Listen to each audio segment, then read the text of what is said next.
আজকে অনেকে হুমকি দিচ্ছে, এই তুমি ধানের শীষের লোকের কাছে যাবে না, ধানের শীষের কথা বলবো না, বললে এগুলো বললে আপনারা অনেকে জানাবেন, আমরা সাথে সাথে তার বিরুদ্ধে আইনি ব্যবস্থা গ্রহণ করবো।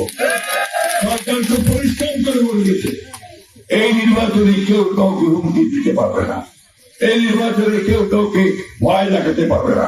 যদি দেখায় তার বিরুদ্ধে ক্রিমিনাল অ্যাক্টে আইনি ব্যবস্থা নেওয়া হবে। সনাতনী ভাই বোন, আমাদের মুসলিম ভাই বোন সকলের মধ্যে একটা সম্প্রীতি তৈরি করে আমরা ঠাকুরগাঁ অঞ্চলকে একটা মডেল অঞ্চলে পরিণত করবো।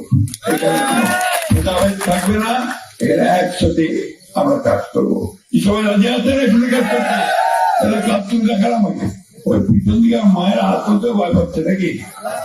ভয় পাবেন না মা, এই দেশটা আপনার, এটা কারো পৈতৃক সম্পত্তি নয়, প্রত্যেকটা জনসাধারণ নাগরিক হচ্ছে এই দেশের মালিক। সুতরাং ভয়ের কোনো কারণ নাই।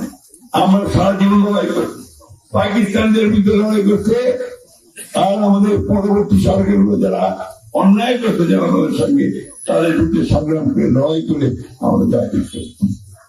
আমরা সব সময় ন্যায়ের পক্ষে থেকেছি। 5,000 টাকা পর্যন্ত কৃষি ঋণ শস্য বিএনপি মাফ করছিল, 25 বিঘা জমির খান্না বিএনপি মাফ করে দিত। আপনার মসজিদ ও মন্দির ভিত্তিক পাঠশালা প্রাইমারি স্কুল চালু করছিল কিন্তু বিএনপি, ভুলে গেছেন নাকি সব?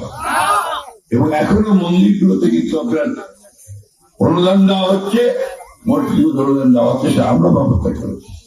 রাস্তাঘাট করার জন্য এখনই আমরা কাজ শুরু করেছি, আমরা টাকা নিয়ে এসেছি, সেই টাকা দিয়ে রাস্তাঘাট করেছিল আমাদের।